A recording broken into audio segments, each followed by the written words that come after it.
여러분들에게 하나님의 큰 은혜가 있길 바랍니다.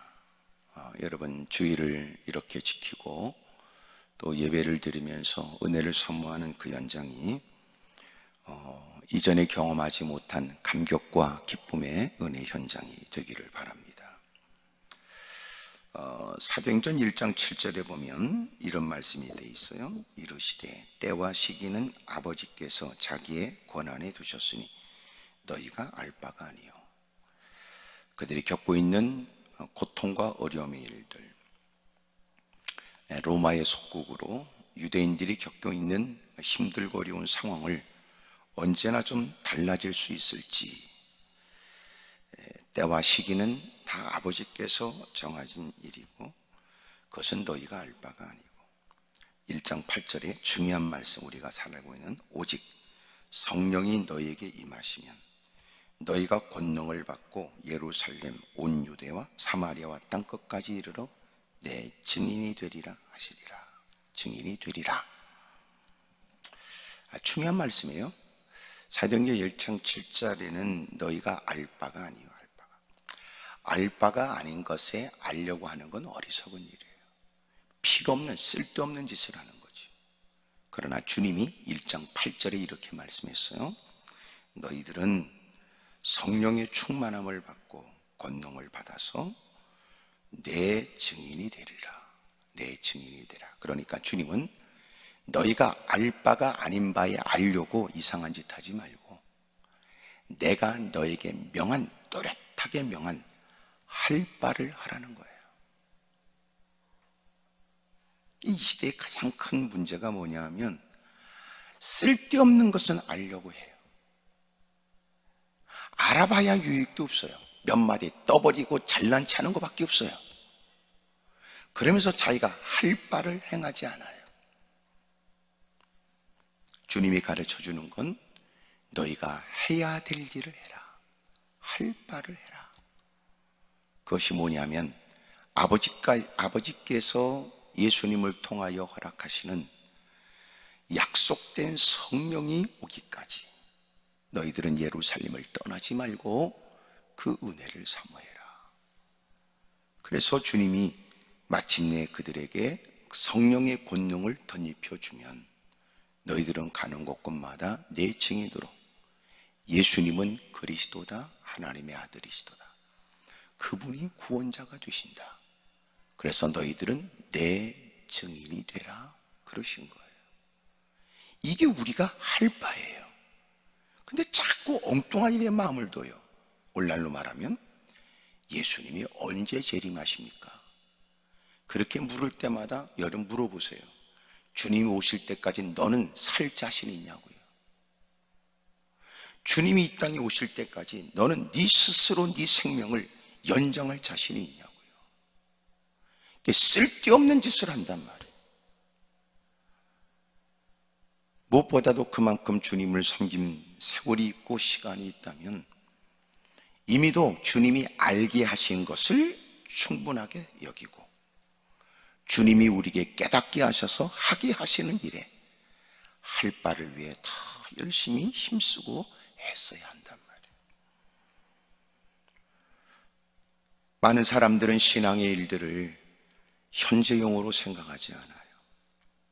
여러분, 믿음이라는 게 뭐냐? 신앙은 이때예요. 이때.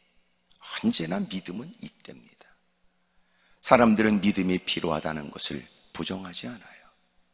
신앙의 필요성을 사람들은 다 인정합니다. 문제는 지금은 때가 아니래요. 바빠서 그러하고 형편이 어려워서 그러고 지금은 이런저런 일에 고민하고 근심할 일이 많으니까 지금은 때가 아니라고 생각을 해요. 근데 신앙은 뭐냐? 신앙은 지금이에요. 그래서 믿음은 명사가 아니에요. 집, 산 이런 명사가 아니란 말이에요. 여러분, 신앙은 살아있는 생물체와 같다고 그래요. 여러분, 신앙은 뭐예요? 지금이에요. 지금. 그래서 신앙은 동사입니다. 움직인단 말이에요. 그러니까 믿음의 사람들은 어떻게 해요? 반드시 할 바를 깨닫고 지체함이 없고 할 바를 통해서, 해야 될 일들을 통해서 하나님의 영광을 드러내기 위해 분주한 거예요. 그게 신앙이에요. 그게 신앙. 그리고 이 신앙은 동사일 뿐만 아니라 신앙은 현재형이란 말이에요. 내가 과거에 그랬었지 이게 아니에요. 어떤 사람은 더 오래돼가지고 그랬었지 이렇게 얘기를 해요. 10년 전 얘기를 떠버리는 건지 50년 전의 얘기를 떠버리는지 몰라요. 신앙은 뭐예요? 동사예요. 신앙은 뭐예요? 지금 현재형이에요. 또 하나 진행형이에요. 진행형. 지금도 여전히 그렇게 하고 있으며 또 했으며 또 계속 하고 있어요. 여전히도 진행형이에요. 주님을 배울 그날까지 우리의 신앙은 멈추지 않아요. 동사예요. 지금이에요. 그리고 계속되는 거예요. 적지 않은 사람들은 할 바를 위해서 고민하지 않습니다. 그리고 괜히 쓸데없는 일에 기웃거리고 기동령하고 주소들을 넣고 그래요.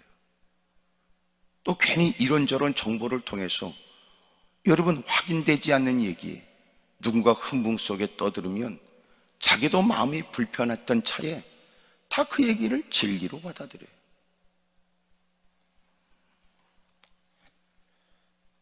요새는 제가 그런 얘기를 강조하지만 요새는 말꾼들이 많아요. 말이 범람합니다. 물이 범람하여 홍수 때문에 많은 사람들이 수해를 당하는 것처럼 요새는 말이 범람하여 말 때문에 어려움을 겪고 있다고요.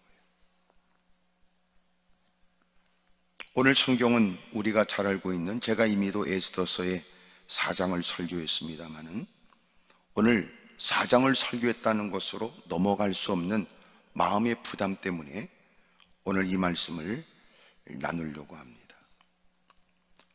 오늘 성경에 4장부터 1절부터 보게 되면 모르드게가 이 모든 일을 알게 되었는데, 알게 된 건 뭐냐?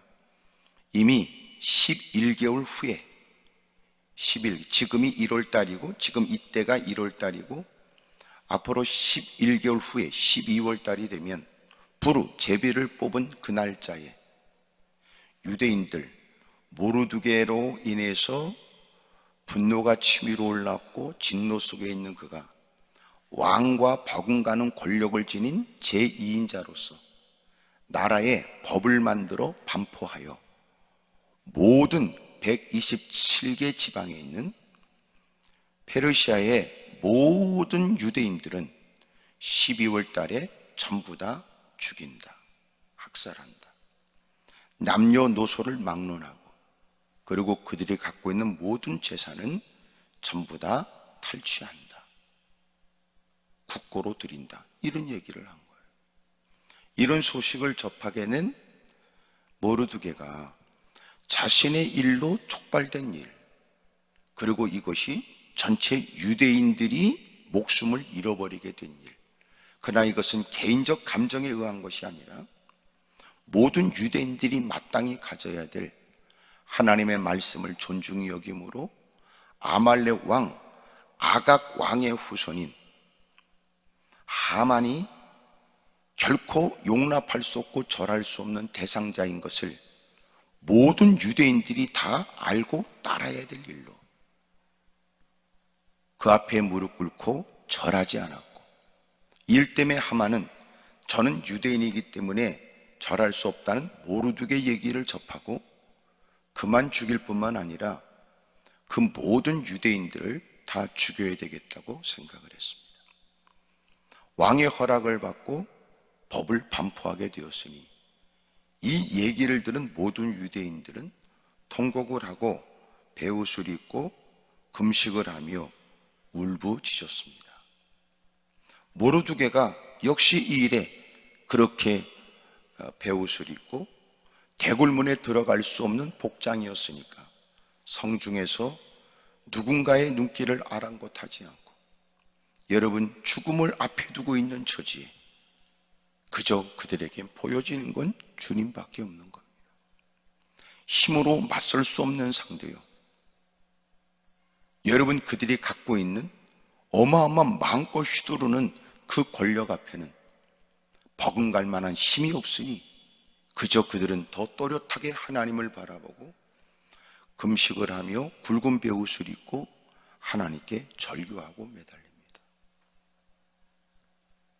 사력을 다하고 몸부림치는 그들의 모습은 많은 사람들에게 이목을 끌게 되지만 하만이나 그리고 왕은 결코 그런 일에 흔들림이 없습니다.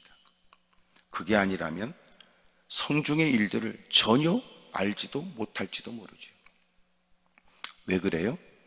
이미 3장 15절의 부분에 있는 3장 15절 역절이 왕의 명령을 받들어 급히 파발마 소식을 전하는 사람이 급하게 달려 그 조소가 도성 수산에도 반포되니 왕은 하만과 함께 앉아 마시되 수산성은 어지러워요. 하만과 그리고 왕은 술 마시고 즐기고 있는 거예요. 수산성 안에서는 어지럽고 그 파발마가 쫓아가서 다 반포하게 된 모든 법은 모든 유대인들로 하여금 다 통곡하며 부르짖을 일이 된 겁니다. 이런 일에 에스더가 모르드게의 일들을 소식을 듣고 마침내 가서 왜 그러냐 들어와라.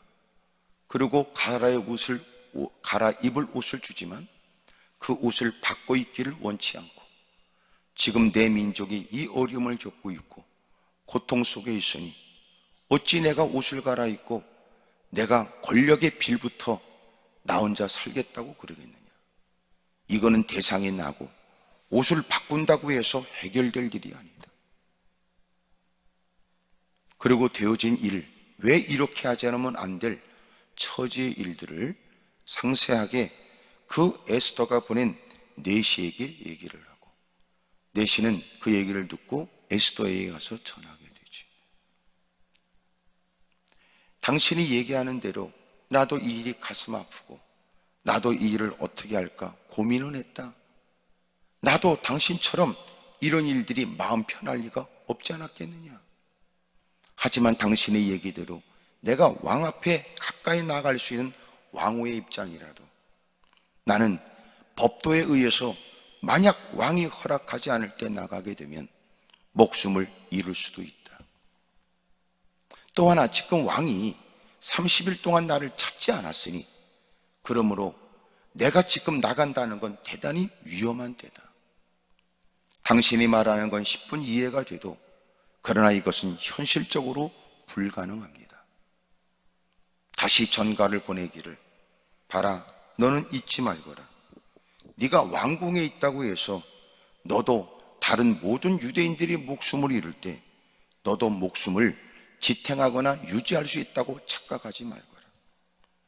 이때 네가 만일 잠잠하게 된다면 하나님은 이미도 약속하신 바 있으니 선민 택한 유대인들은 하나님은 기가 막힌 방법으로 건져내 주시겠으나 너는 이 일에 잠잠함으로 인해 하나님은 너를 그냥 놔두진 않을 것이다. 그러므로 너는 이런 일들은 하나님이 이때를 위하여 너에게 자격 없는 너를 미천하게 짝이 없는 너를 왕후의 자리로 세운 건 아니겠느냐. 그러므로 이때를 위하여 그 자리에 세우신 하나님의 뜻을 받들어 너도 이 일을 위해 너는 왕에게 나가야 된다. 소식을 접하게 된 에스더가 맞습니다. 그렇다면 모든 수산성에 모든 페르시아 지역에 있는 모든 유대인들이 목숨을 잃어버려야 되는데 이 일에 먼저 수산성에 있는 사람을 다 같이 모이도록 해 주십시오. 그리고 3일 동안 금식을 행하게 해 주십시오. 저도 제 시녀와 함께 금식하겠습니다. 먹지도 않고 마시지도 않고 3일 금식을 하고 저도 까짓거 법도에는 어긋나지만 지금 왕은 나를 찾지도 않을 때지만 왕에게 어떻게 내가 인식되고 있는지도 전혀 모르는 이때 위험스럽게 짝이 없고 이미도 왕후 와스티가 폐위됐으니 나 역시 폐위되거나 죽임을 당할 수 있는 얼마든지 법적 근거가 있는 사람 그러나 죽으면 죽겠습니다. 그러므로 나를 위해 기도해 주십시오. 그래서 모르드게가 에스더가 명한 대로 그 일을 행했다는 것이 4장 오늘 본문을 넘어서 17절에 끝나게 됩니다. 여러분 성경에 보면 이때 이렇게 됐어요. 이때 4장 1절에는 이때 법이 반포됐다는 걸 알게 된 그때에 이때에 그는 하나님 앞에 무릎 꿇고 통곡하고 그리고 배옷을 입고 하나님께 부르짖습니다. 전혀 이런 사실 심각성을 깨닫지 못하고 법도와 환경을 쫓아서 모르드게에게 당신이 말한 대로 나갈 수 없습니다 라고 말하겠던 에스더에게 모르드게가 하는 얘기 14절 이때 내가 만일 잠잠하여 말이 없으면 유다인은 다른 데로 말미암아 노임과 구원을 얻을 것이고 너와 내 아버지 집은 멸망하리라. 내가 왕후의 자리를 얻는 것이 세 번째 이때를 위함이 아니겠느냐. 사랑하는 여러분, 신앙은 이때란 말이에요. 이때 깨닫게 되어서 딱 들려졌을 때 위기의 때를 감지했을 때 그때가 기도할 때죠. 하나님밖에 없다는 마음으로 매달리는 거예요. 하나님밖에 없다고 하는 자신의 신세를 한탄하는 게 아니고 하나님밖에 없다고 하는 분명한 사실 앞에 더 적극적으로 주님께 기도하는 거예요. 하나님밖에 없다라고 느껴지는 자신의 신세가 처량하다고 느껴지는 게 아니고 끝발도 없고 힘도 없다고 절망하는 게 아니고 하나님밖에 없다는 분명한 사실 앞에서 오히려 하나님 앞에 그의 기력과 모든 것들을 집중하여 쏟아내는 거예요. 사랑하는 여러분, 신앙은 이때입니다. 이때. 여러분, 우리의 귀에 들려지는 때, 우리가 부정할 수 없는 우리의 시야에도 보여지는 환경이 어렵다고 느껴지는 그때, 그때가 신앙이에요. 엎드려 기도하는 거죠. 이때가 어느 때입니까? 이때는 네가 누구라는 사실을 드러내서 아닌 것은 아니라고 말하고, 이런 일들은 하나님께서 내게 깨닫게 하셨으니 나는 뭘 해야 될까? 기도도 해야 되고, 또 하나 가서 입술을 열고 얘기해야지. 왕이여, 이 일은 부당하며 왕이 저를 사랑하는 게 맞다면 이제사 누구도 물은 적이 없는 내 신분을 얘기하는 바, 저도 유대인입니다. 그러므로 이것은 하만이 다른 유대인들 눈에 난 누군가를 죽이거나 그와 관련된 민족을 죽이겠다는 얘기가 아니라 당신이 나를 사랑하여 나를 많은 여인 가운데 택하여 왕으로 세웠는데 왕후를 죽이겠다는 반역입니다. 이런 일들에 관해서 침묵하면 안 되죠. 여러분, 때로는 침묵했던 사람이라도 이때는 나도 말을 해야 되겠다고 입을 열어야 되는데 평상시 말은 많았던 인간이 정작 위험과 어려움이 따른다 그러면 침묵한단 말이에요. 가짜들. 말을 해야 될 때는 말을 해야 되는데 쓸데없는 말에는 지네끼리 수군거리고 지네끼리 꿍시렁거리고 이 말 저 말 거들먹거리고 쓸데없는 말에는 시간 가는 줄 모르다가 정작 해야 될 중요한 때 제가 하겠습니다. 오히려 그런 얘기를 사람들은 반갑게 기다렸다는 듯 듣지만 한편은 마음까지 걱정이 돼. 이거 위험한 일인데, 이거 어려운 일인데, 그래도 제가 하겠습니다. 그동안 갖고 있던 시간으로 결정적 순간에는 남다른 고백과 남달리 나서는 멋진 신앙의 면모를 보여야 되는데 불행한 일은 이렇게 나서는 사람이 없는 거예요.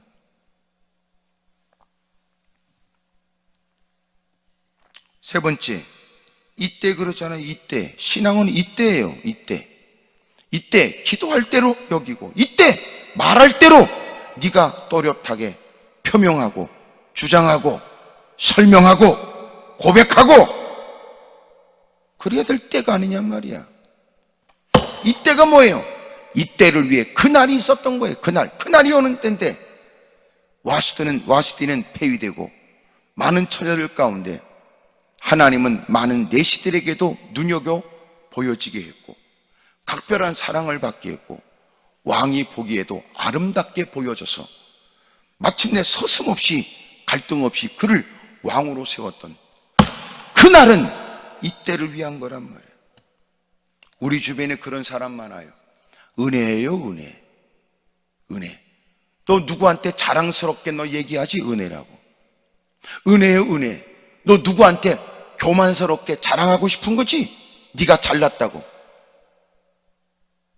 하지만 그런 은혜는 그날은 이때를 위해서 존재했다는 거예요.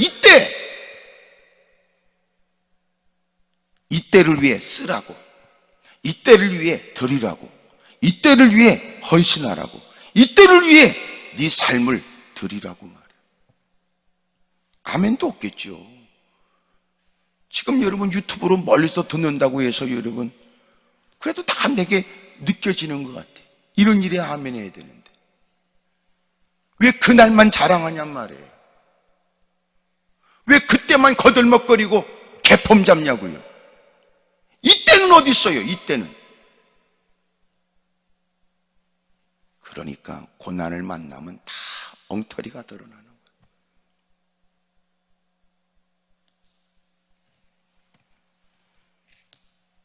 여러분, 우리 지난날 그렇게 바쁘고 분주하고 막 길길거리고 서슴없이 이곳저곳 다니고 이 사람 저 사람을 만나 친교를 하고 했던 그때 얼마나 인간들이 말이 많고 여러분 거들먹거리고 자기를 자랑했습니다.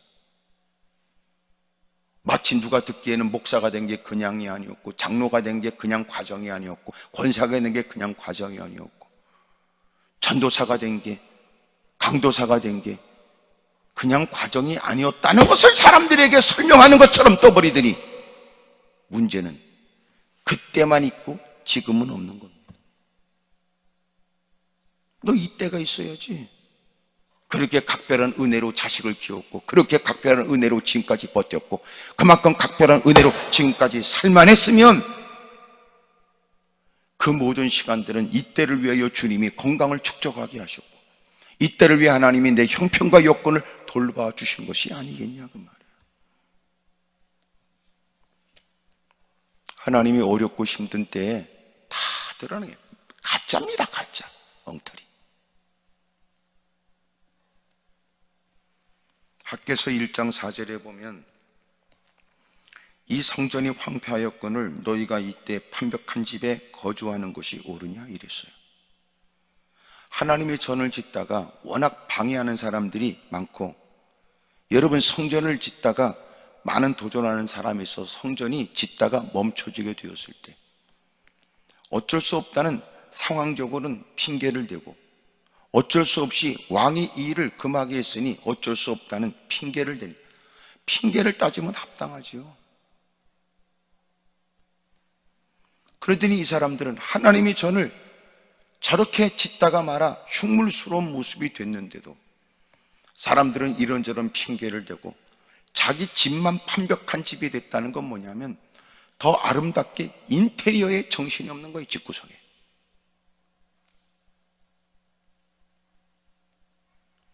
너 이렇게 성전이 황폐됐는데 넌 네 집은 판벽한 집이 되는 것이 맞느냐. 이때가 오늘 저와 여러분도 자기를 잘 살펴야 돼요. 이렇게 하나님의 이름이 모욕당하고 이렇게 교회가 능욕을 당하고 예배일들이 폄하되어지고 이젠 더 가슴 아픈 것은 국민들이 교회와 싸우고 교회와 교회끼리 대립이 있고 한 교회 안에서도 성도와 성도끼리 대립이 점점 더 예민해지고 있을 때 참 가슴 아픕니다. 이때가 지금 이러고 있을 때냔 말이에요. 신앙은 이때입니다. 이때 진짜 신앙이 확인되는 거예요.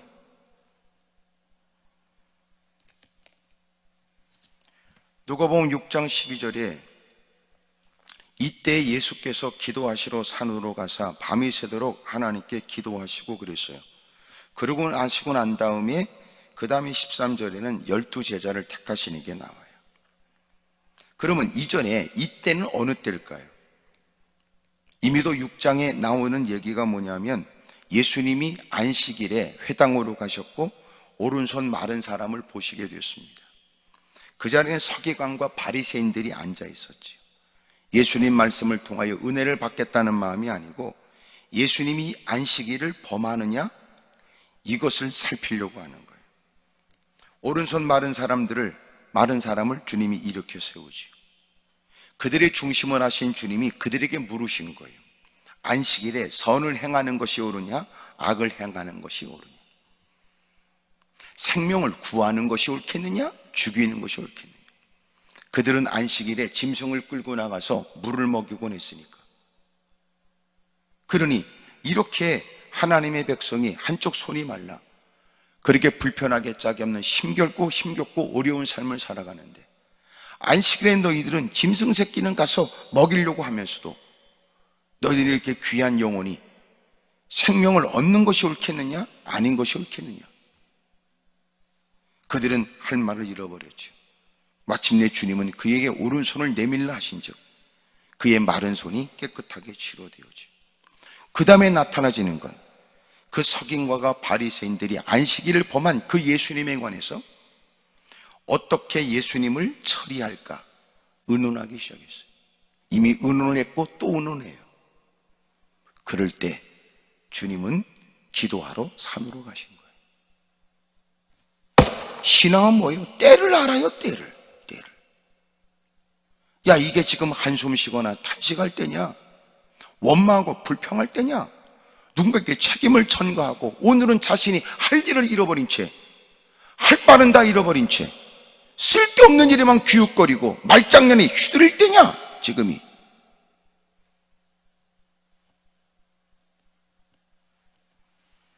요한복음 12장 27절 지금 내 마음이 괴로우니 무슨 말을 하리요 아버지여 나를 구원하여 이때를 면하게 하여 주십시오.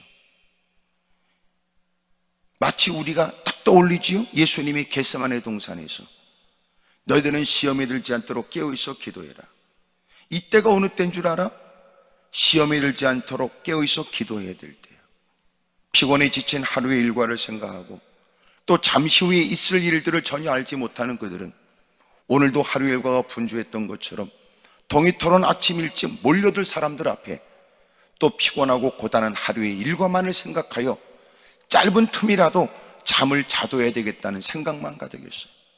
실제적으로 피곤하고 고단한 하루를 보낸 그들은 고단했습니다. 그러나 주님은 그날따라 웬일인지 기도하러 가자고 끌고 가시더니 기도하라고 말씀하시고 또 쫓아와 왜 너희들은 깊은 잠에 빠져 있느냐, 시험에 들지 않도록 깨어있어 기도해야 된다고 또 주님이 말씀하시는 겁니다.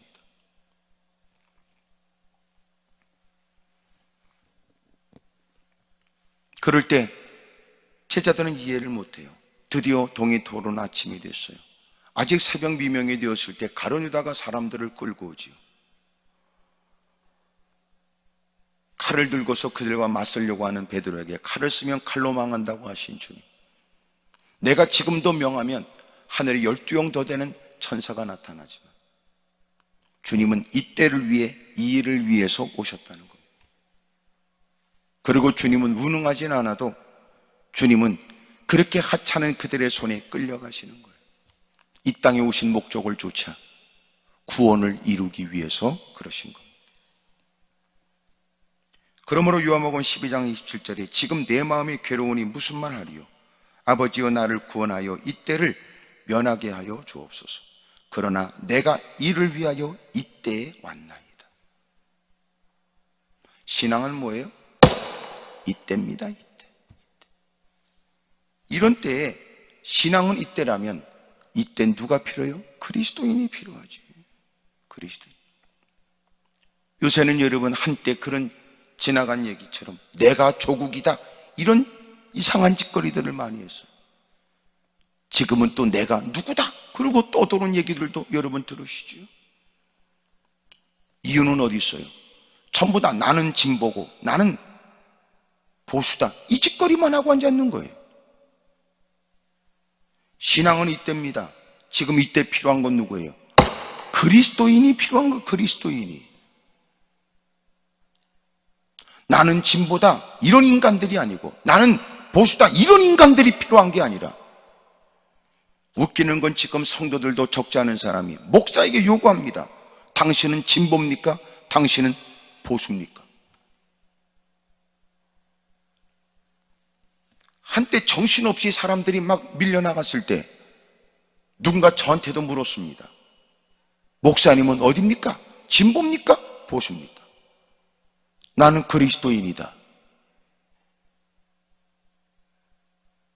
지금 이 시대에 필요한 게 뭔지 아세요? 진보가 아니고 보수가 아니고 그리스도인입니다.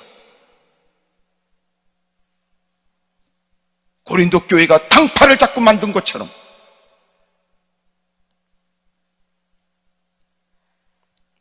오늘 이 시대에 필요한 것은 신앙입니다. 신앙. 진정한 바른 말씀에 근거된 신앙이라면 그는 서슴없이 나는 그리스도인입니다 라고 외쳐야 되는 거 아니에요? 요새는 여러분 그 어떤 힘을 등에 업고 나는 어느 쪽이다 라고 하는 목소리가 거셉니다.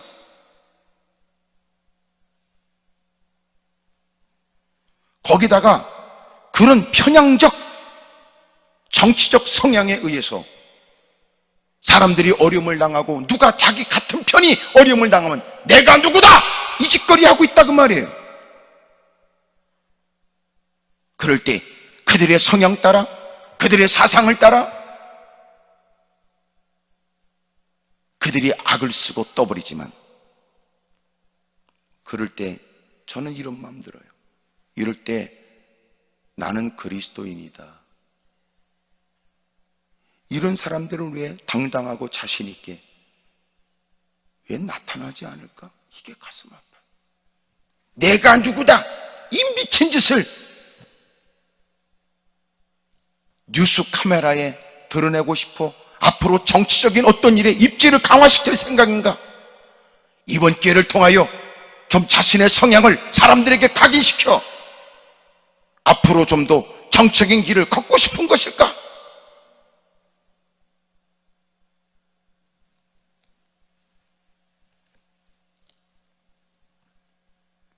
자신이 할 바는 행하지 않고,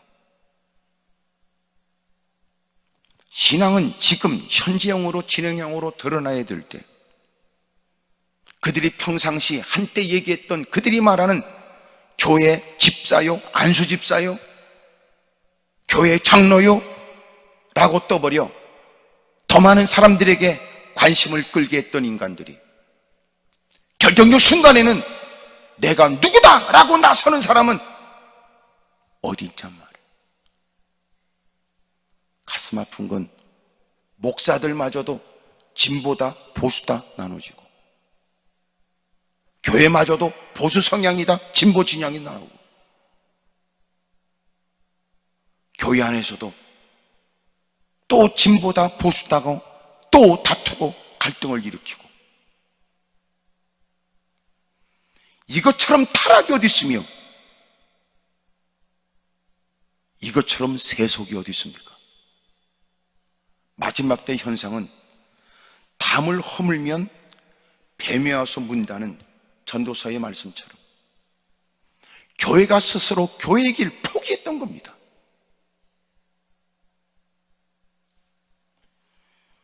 교회가 세상의 정치적 성향을 쫓아 교회는 교회로서의 모습을 지켜 교회 안에서 사람이 먹어야 될 생수가 샘솟게 하고, 담을 차고 넘쳐 세상의 탕류를 깨끗하게 만들어야 되는데 스스로 교회가 교회의 길을 포기해버려 세상을 닮아가기 위해 미치도록 몸부림치는 열린 예배를 등등으로 하여 세상을 닮지 못해 환장했고,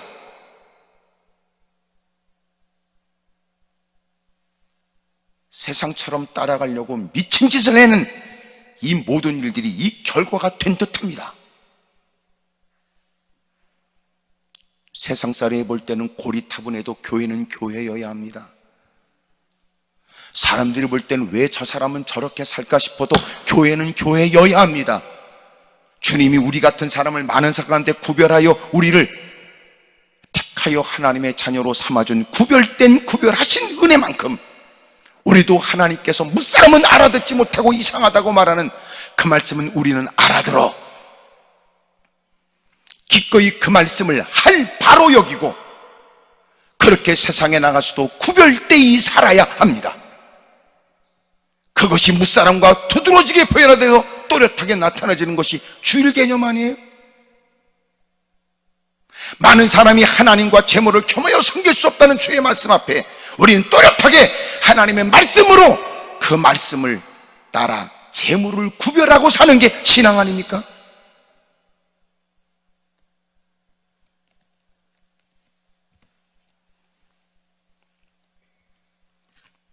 사랑하는 여러분, 오늘 에스더서는 바벨론 포로의 때에 수산성 안에서 일어난 얘기를 에스더서는 얘기하고 있는 거예요. 바벨론 포로에 대한 그 얘기가 다니엘서에도 있잖아요. 다니엘과 세 친구에 관해서. 다니엘 3장에 보면 그의 세 친구 사드락과 메삭과 아벳느고는 금신상에 절할 수 없어서 절하지 않았다는 이유 때문에 풀무불에 던져져야 돼요. 왕이 그들이 범죄한 일들을 고발을 받고 그리고 그들을 추궁하지요. 다른 사람은 몰라도 나는 너희들에게 뛰어난 재능을 귀하게 여기는 바 한 번도 다른 사람에겐 적용하지 않았던 너에겐 한 번도 기회를 주는데 이제라도 너는 금신상에 가서 악기 소리가 들려줄 때 같이 절하겠다 그러면 살려줄게. 또 너도 생각해봐라. 네가 고집스럽게 너희가 믿는 하나님을 떠나지 않겠다고 하는 그 일에 정작 불 속에 들어가면 네가 믿었던 하나님이 너를 저 불 속에서 건져내 주겠느냐? 왕이여, 우리가 이런 말에 대답할 필요가 없습니다. 하나님은 우리를 불 속에서도 건져내 주시고요. 그러나 하나님이 우리를 건져내 주지 않는다 할지라도 우리는 죽으면 죽지요. 그래도 우리는 하나님을 떠날 수 없습니다. 마침내 결박당하여 불 속에 들어갔는데 그곳에는 그리스도께서 함께 하셨고 세 사람은 그곳에 거닐고 있었으며 놀란 왕이 그들을 향하여 나오라고 얘기해요. 왕 앞에 나온 그들은 불 속에 들어갔으나 불에 끄슬린 냄새도 없고 불에 옷이 타거나 머리카락 하나도 달라진 게 없어요. 주님이 그들과 함께하여 묶인 줄을 풀어주신 것 같아요.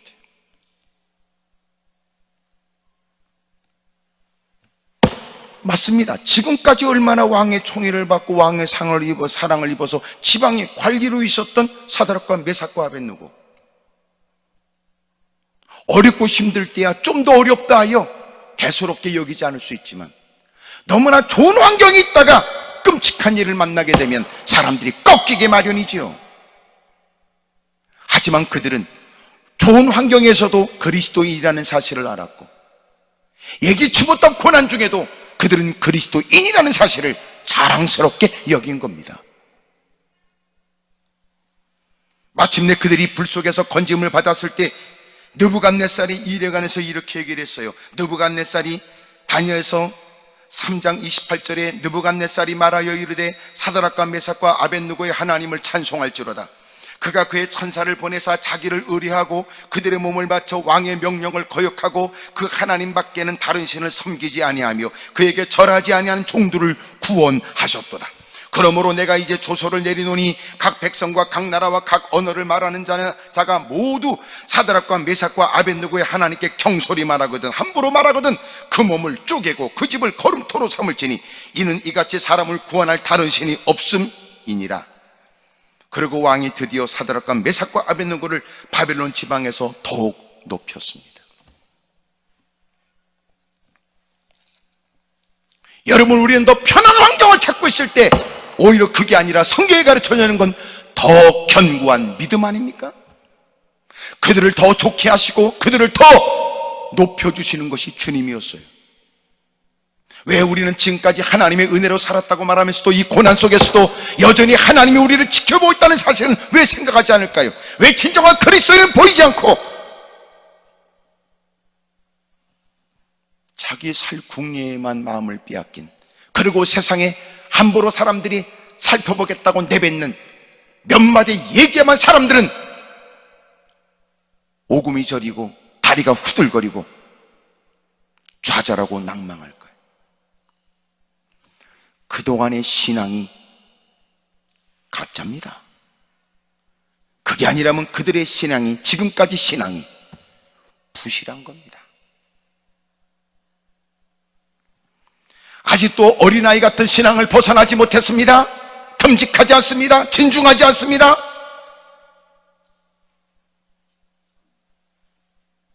지금까지 보였던 그들의 신앙은 단지 사람들이 보기에 어떠하냐가 더 중요하게 여긴 듯한 신앙입니다. 정작 누구도 내 편이 되지 않을 그때 정작 하나님 앞에서 하나님만 느껴지고 하나님 앞에서 홀로 있는 듯한 그 환경에 그가 보여야 될 신앙이 없는 것. 다니엘서 6장에 보게 되면 거기에는 다니엘이 사자굴 속에 들어가게 되는 큰 위기의 일들이 있지요. 다리오 왕 때입니다. 바사왕 다리오 왕 때입니다. 날마다 바벨론 포로 입장에 있으니까 예루살렘을 향하여 그 성전이 있는 곳을 향해서 창문을 열어놓고 하루에 3번씩 기도했습니다. 여러분, 막강한 권력을 갖고 있고 나라를 세 총리를 세워서 나라를 다스리고 있는 중에 그 중에 가장 뛰어난 여러분 국무총리로 그를 세우는 일을 사람들은 반발했고 어떻게든지 그에게 책 잡으려고 사력을 다했지만 흠없고 깨끗한 그에게 다른 방법으로 어찌할 수 없으니 그가 날마다 예루살렘 향하여 엎드려 기도하는 그 기도 일들을 빌미로 삼아 왕의 마음을 흔들어 드디어 법을 만들죠. 법을 그때도 만들었어요. 이제부터 30일 동안 누구에게든지 절하거나 누구에게든지 기도하는 사람들, 왕 외에 그 일을 하는 사람들은 전부 다 사자굴 속에 던져놓는다고 법을 만들었단 말이에요. 그럼에도 불구하고 그는 흔들림이 없어. 왜요? 지금까지 사람들은 그 높은 지에 올라갔으니 그렇게 애써 올라간 자리를 왜 포기하냐고 사람들은 말할지 모르고 당신이 누리고 있는 모든 권한과 모든 것들을 왜 스스로 포기하냐고, 그것뿐만 아니라 당신은 목숨을 잃어버리게 되는 이 어려운 일에 왜 그렇게 지혜가 없냐고 말할지 모르지만 그럼에도 불구하고 30일 동안 하나님께 엎드려 기도하는 걸 포기할 자신이 없어요. 우리는 기도할 자신이 없다, 우리는 이렇게 말하는데 다니엘은 달랐지요. 기도를 포기할 자신이 없어요. 많은 사람이 지켜보고 있다는 사실을 뻔히 알고 있지만 그럼에도 불구하고 그는 즐거운 마음으로 기쁜 마음으로 늘 그전에 했던 것처럼 예루살렘의 창문을 열어놓고 하루에 3번씩 엎드려 기도하는 겁니다.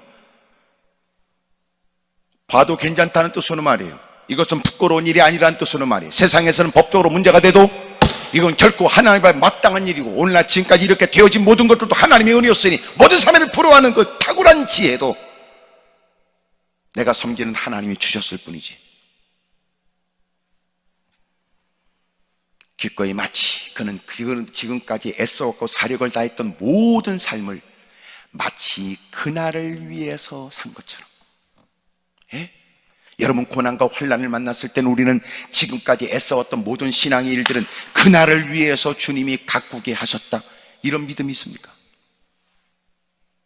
우리는 대부분 쉽게 말하기를 주님 앞에 서는 심판의 날을 얘기하지만, 그러나 정작 우리가 이 땅을 살아가면서 하나님이 지금까지 우리를 깨닫게 하시고 알게 하시고 다듬으시고 우리를 훈련시킨 모든 것들은 바로 지금 이때를 위한 것이 아니겠느냐. 지금 이때를. 기꺼이 여러분 하나님께 엎드려 기도한 것 때문에 사자굴 속에 던져지지요. 그는 전혀 그런 일에 두려워하지 않았어요. 사자굴 속에 들어갔습니다. 사자굴이 어디에요? 굶주린 사자들이 울거려요. 그것에 던져지게 되면 마침내 그가 숨통이 끊어져서 고통을 느끼기 전까지 그는 비참한 고통을 느껴 있을 겁니다. 근데 놀라운 건 그 굴에 들어가 괴성이 들려지고 막 여러분 끔찍한 소리가 들려지고 그래야 되는데 아무 소리 들려지도 않고 아침에 돼서 왕이 쫓아가 야 네가 믿었던 하나님이 너를 도와줬느냐? 라고 말을 건네자 그는 서슴없이 밝은 아침 인사를 하잖아요. 굿모닝. 그러고 하나님이 지켜주신 거예요. 사자굴이 아니었어요. 천사굴이었습니다. 사랑하는 여러분, 신앙은 이때입니다. 이때 나는 그리스도인이다. 그 말은 옛날 얘기 아니라 지금 해야 될 일이란 말이에요.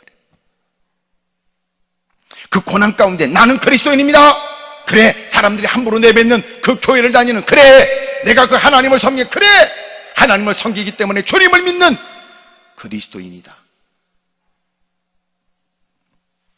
라고 얘기를 해야죠.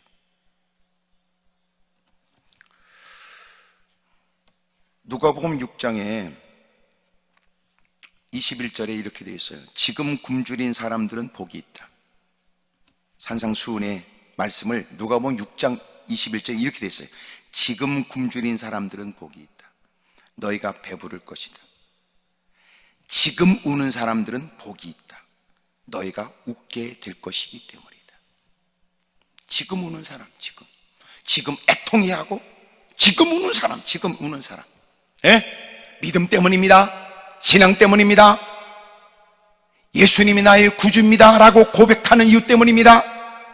예수님은 살아계신 하나님의 아들이십니다. 그분만이 우리에게 유일하신 구세주입니다.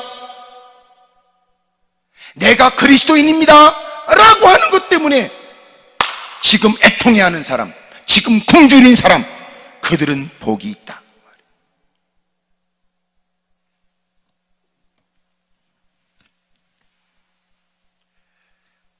에스더가 도전을 받았습니다.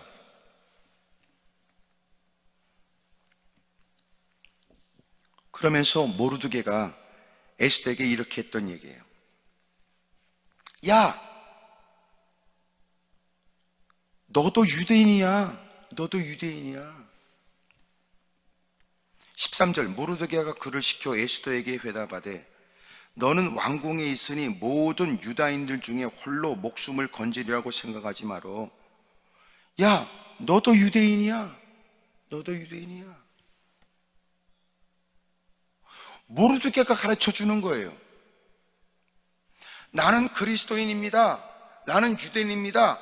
말했던 모르드게가 이런 일에 왕으로서의 역할을 감당해 주길 원하는 모르드게의 기대와 달리 법도를 따지고 상황을 따져서 할 수 없다고 하는 그에게, 야, 너도 왕국에 있다고 해서 너도 다르지 않아. 너도 유대인이야. 오늘 우리에게 필요한 게 뭐예요? 나는 그리스도인입니다 라고 말하면서 가는 곳곳마다 알려줘야 돼요. 너도 그리스도인이야. 너 목사잖아. 너 장로잖아. 너 권사잖아. 너도 그리스도인이야. 지금 이것은 어떤 특정한 사람에 대한 얘기가 아니야. 유대인들에 대한 얘기요, 그리스도인들에 대한 얘기야. 너도 그리스도인이야. 그러니까 이 시대에 이런 일을 자극하여 가르쳐주는 사람이 필요한 거예요.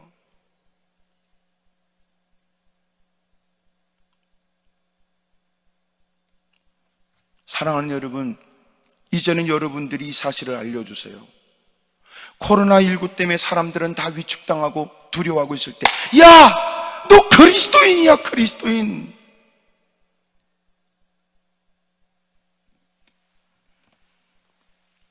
두 번째, 너도 그리스도인이야 라고 가르쳐주고 너도 유대인이야 가르쳐주더니 드디어 여기 에스더가 그래요, 나도 유대인이에요 라고 반응을 해요.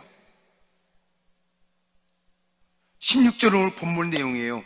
당신은 가서 수산에 있는 유대인을 다 모으고 나를 위하여 금식하되 밤낮 3일을 먹지도 말고 마시지도 마셔서 나도 나의 시녀와 더불어 이렇게 금식한 후에 규례를 어기고 왕에게 나아가리니 죽으면 죽으리이다. 맞아요. 그러네요. 나도 유대인이에요. 길거리 나가 사람들을 아랑곳하지 않고 사람들이 함부로 내뱉는 얘기에 흔들림이 없어도 평상시 잘난 티하더니 턱골 당했다, 사람들이 함부로 없는 말들을 만들어 내뱉는 그 분위기 속에서도 통곡하며 배옷을 입고 사력을 다하는 그들처럼 저도 유대인이에요. 야, 너도 유대인이야? 그러네요. 나도 유대인이에요. 그러므로 저도 죽으면 죽으리라. 하지만 나도 유대인인데 두려워요. 무서워 죽겠어요. 저를 위해 기도해 주세요. 저를 위해 금식해 주세요.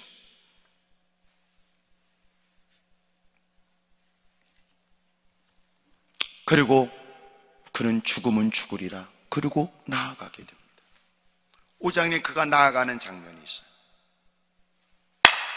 그 다음에 그가 나가서 여러분 말할 때 드디어 왕은 그 왕후의 어려운 일들이 왕의 일이 되도록 만들지요. 그 과정 속에 뭐가 있었는 줄 아세요? 이거예요. 모르드게가 여봐, 너도 유대인이야. 왕궁에 있다고 네가 다른 줄 알아? 웃기고 있네. 두 번째, 아 그러네요. 나도 유대인이에요. 근데 마음이 두려워요. 금식하고 저도 죽으면 죽으리다 나아가겠어요. 나도 유대인이에요. 그리고 그는 위험을 무릅쓰고 나가요. 왕에게 이러면 가까이 다갈 때 왕이 그를 아름답게 보지요. 내가 원하는 게 뭐냐? 잔치에 동참해 주세요. 그리고 장치에 동참했어요. 그리고 드디어 네가 원하는 건 뭐냐? 뭐라고 얘기했어요? 왕이요, 나도 유대인이에요. 고백해요. 하만에 의해서 유대인들은 다 학살당하는데 저도 유대인이에요.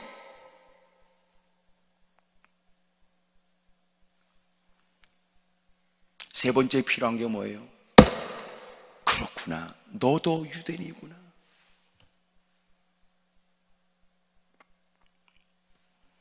오늘 하나님이 우리에게 들려주는 음성은 무엇입니까? 이제는 우리가 늘 해야 된다, 그리스도인들이 해야 될 일이 있다. 그게 뭐냐면 세 가지입니다. 하나는 가르쳐라, 너도 그리스도인이라. 깨닫게 해줘라, 너도 그리스도인이라. 두 번째 뭐예요? 그들을 고백하게 만들어라. 맞습니다, 나도 그리스도인입니다 라고 고백하게 만들어라. 세 번째 뭐예요? 가는 곳곳마다 많은 사람들에게 너는 그리스도인이라고 인정받게 해라.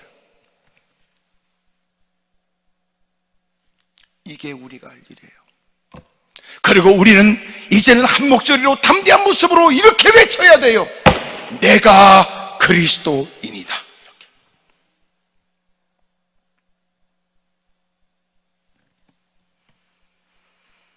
사랑하는 여러분, 많은 일들이 우리를 두렵게 하고 힘들게 하지만 그럼에도 불구하고 지금도 하나님은 살아계십니다. 신앙은 지금입니다. 이제는 저와 여러분들이 진정한 그리스도인으로 가는 곳곳마다 깨어나게 하십시다. 야, 너 그리스도인이야. 그러네요. 정말 나 그리스도인인데? 그래. 이제는 우리가 그들도 말하기를 그들은 그리스도인이다.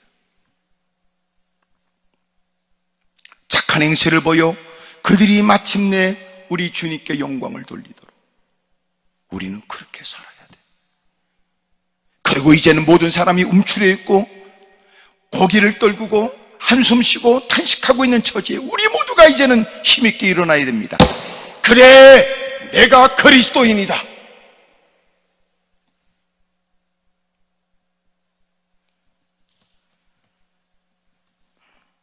오늘 말씀을 듣게 되는 그 현장, 당신은 그리스도인입니다. 당신도 그리스도인임을 고백하시지요. 이제는 내가 그리스도인이라고 외치며 가는 곳곳마다 그들에게도 인정을 받아야 합니다. 일 때문에 회개할 일이 생각나지요. 일 때문에 부끄러워 은혜를 구하며 아직도 소심하거나 두려워 하나님의 은혜를 구해야 될 것입니다. 기도하겠습니다.